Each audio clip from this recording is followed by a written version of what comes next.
பூர்வ நாட்கள் திரும்பி வரணும் அப்படின்ற எண்ணம் நமக்கு இருக்கணும்.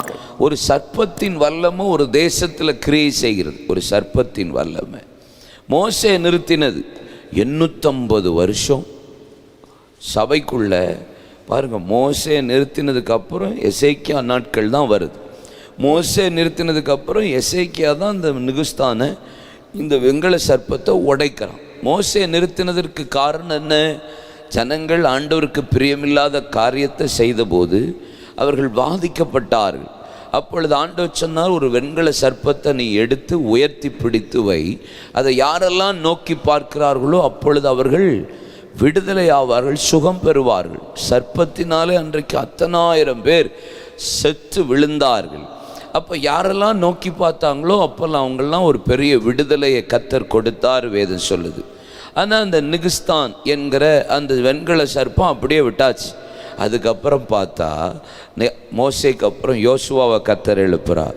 யோசுவா பார்த்துட்டு ஐயோ மோசே நிறுத்தினது அது பாட்டுக்கு இருக்கட்டும் அப்படின்ட்டா. அதுக்கப்புறம் கர்த்தர் நியாயாதிபதிகளை எழுப்புறார். அதுக்கப்புறம் சாமுவேல் தீர்க்கதரிசியை எழுப்புறார், சவுலை எழுப்புறார், தாவீதை எழுப்புறார், சாலமோனை எழுப்புறார். இத்தனை பேர் எழுப்பி பயங்கர பலாக்கிரமான காரியங்களெல்லாம் செய்தாலும் அவர்கள் இந்த வெண்கல சர்ப்பத்தை உடைக்காமலேயே கொண்டு போனார்கள். ஏன்னா மோசே நிறுத்தினது. மனுஷன் என்ன நினைப்பான்?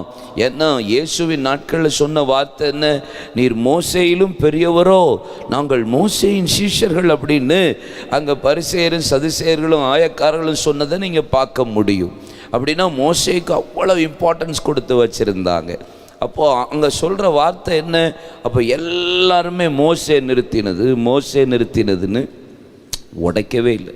ஆனால் எசேக்கியா பார்த்தான், இது என்ன எல்லாரும் தூபம் காட்டிகிட்டு இருக்காங்க, எல்லாரும் இது என்ன பண்ணிகிட்டு இருக்காங்க, மனுஷர்கள் என்ன நினைப்பார்கள் என்று சொல்லி இவ்வளோ பேர் உடைக்காமல் விட்டாங்க.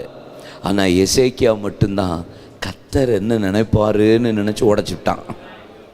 இன்னைக்கு என்ன தேவை தெரியுமா?